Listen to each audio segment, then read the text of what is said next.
वह बीजेपी के साधारण कार्यकर्ता के सामने टिक नहीं पाएंगे। राहुल को स्मृति ईरानी ने दी बहस की चुनौती। क्या कहा सुनिए।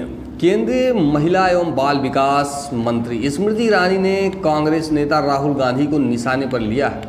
केंद्रीय मंत्री ने राहुल को यूपीए सरकार और नरेंद्र मोदी सरकार के 10 वर्षों में किए गए काम के बीच अंतर पर बहस करने की चुनौती दे डाली है।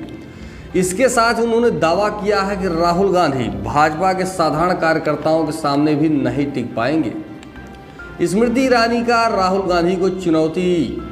नागपुर में भारतीय जनता युवा मोर्चा द्वारा आयोजित नमो युवा महासम्मेलन को संबोधित करते हुए स्मृति ईरानी ने कहा, अगर मेरी आवाज़ राहुल गांधी तक पहुंच रही है तो उन्हें अपने कान खोलकर सुनना चाहिए। यूपीए सरकार और नरेंद्र मोदी सरकार के 10 वर्षों में किए गए काम के बीच के अंतर पर एक बहस हो जाए। उन्होंने यह भी दावा किया है कि अगर वह यह चर्चा राहुल गांधी के साथ करना चाहेंगी तो राहुल इस बहस में शामिल नहीं होंगे।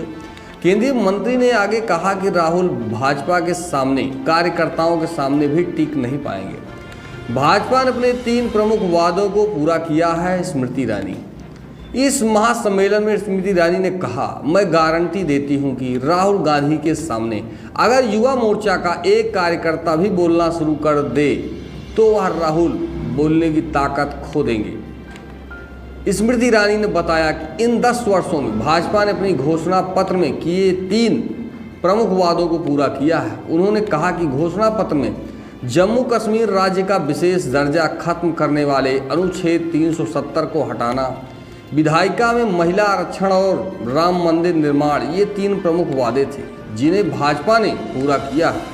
अमेठी से फिर एक बार चुनाव लड़ेंगी स्मृति ईरानी, टिकट हुआ कन्फर्म। गौरतलब है कि भाजपा की तरफ से लोकसभा चुनाव में 195 उम्मीदवारों की पहली सूची जारी कर दी गई है। यूपी की हाई प्रोफाइल सीट मानी जाने वाली अमेठी से एक बार फिर से स्मृति ईरानी ही भाजपा से अपनी किस्मत आजमाएंगी। इस सीट पर उन्होंने 2019 में चुनाव में राहुल गांधी को चुनाव में हराया था। हालांकि राहुल केरल के वायनाड सीट से चुनाव जीतकर सांसद बनने में सफल थे। देखें रिपोर्ट।